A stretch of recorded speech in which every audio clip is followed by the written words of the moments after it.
So I go to Calculated Risk blog, which is a private website. It's not a government website like the bls.gov and bea.gov websites we were just at. And as you can see, this website is also a relic of the 4:3 aspect ratio era.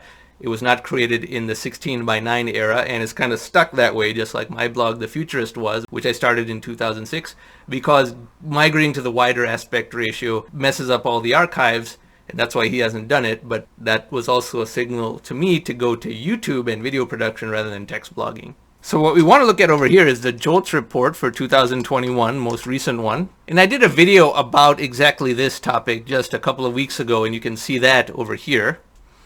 BLS job openings, and how job openings in the United States are at an all-time high today. We are at almost 11 million job openings. This metric is called the Job Openings and Labor Turnover Survey, or JOLTS.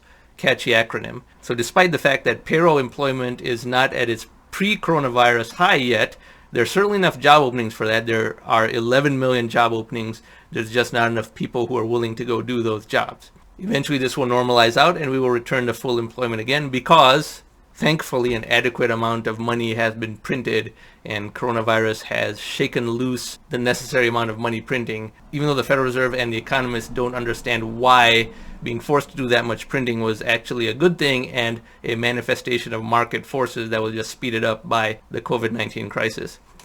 So this is how you look at JOLTS to see how many openings there are in the US today. Blue is voluntary quitting, red are layoffs and discharges, dark blue are hires, and yellow is the most important line, the amount of openings present today, and we're at 11 million job openings, which is much higher than the baseline of 3 to 5 million that we were experiencing in the past, or even the 7 million during the booming pre-COVID-19 economy. So we return back to the Calculated Risk homepage and we look at trade deficit.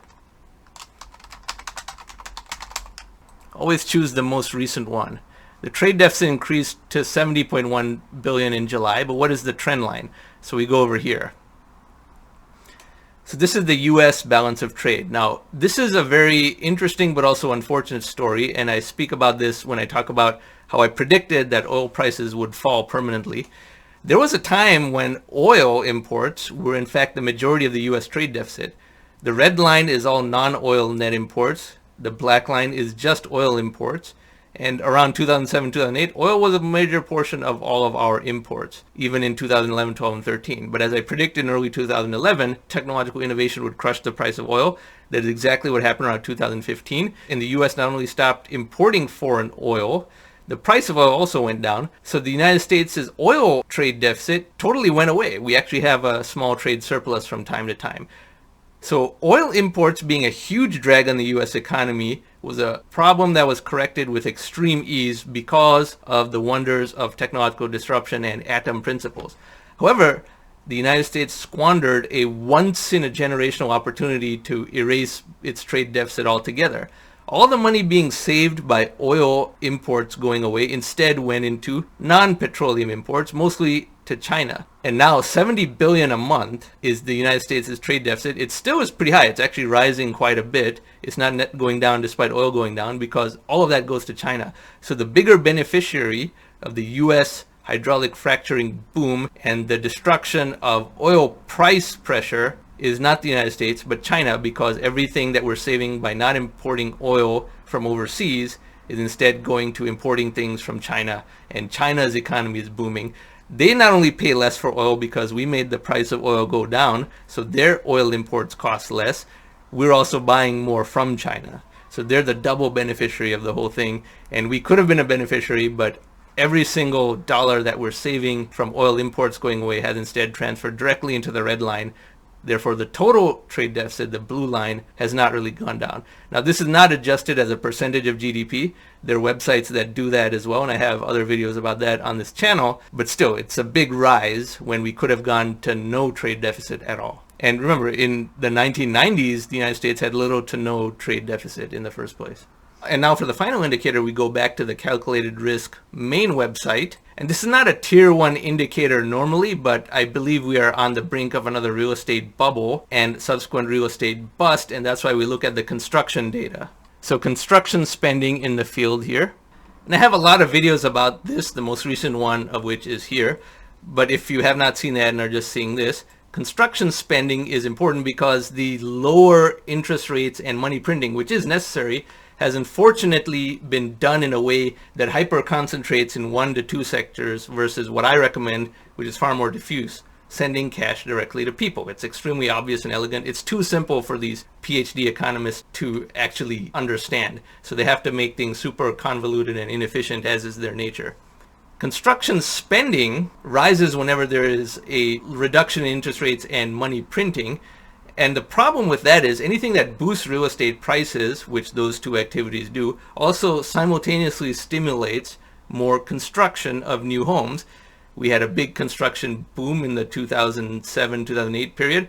That caused a real estate bust because too many homes were built. Then we recover from that. But now, because of what is going on, the Federal Reserve still buys mortgage-backed securities and does things to artificially prop up the housing market, not realizing they're just stimulating the construction of new homes. It's creating the same situation here again. And office and government construction is not happening anymore. Public means government, blue means non-residential. And among non-residential, you have both retail spending, of which there's already a permanent and gigantic real estate glut because of the e-commerce revolution, as I talk about in this video here, as well as the glut in office buildings because of the telework revolution, which I also talk about over here. The only type of real estate for which there is still demand is housing, and that's being built. That's a good thing, except it's being stimulated by the wrong reasons because the Federal Reserve is trying to stimulate existing home prices, which induces the construction of new homes. And this is an all-time high level of construction. It's not the same percentage of the economy as it was in 2008, but it's still very, very huge because all of this has not been completely digested itself either, even 10 years later, 12 years later. And if you look at this in a percentage year-over-year growth rate view, you will see how extreme this is. Red, residential, same color scheme as before, that peaked at around 20% growth a year for 2 years. Okay, 2004 through 2006 or so. Now we're at 30% year-over-year growth. And not that all this boom was fully digested. All this digestion and correction and that very deep recession still only recovered real estate in some parts of the United States, but not all parts. And now we have a new huge boom because the construction industry has to make money, but there's no demand for office or retail real estate anymore at all because of the telework revolution and the e-commerce revolution. These are very good things for consumers. These increase the standard of living for consumers, but the Federal Reserve thinks it can manage the economy while not even having the right hand talk to the left. Anything that is done to artificially boost home prices always stimulates the construction of new homes.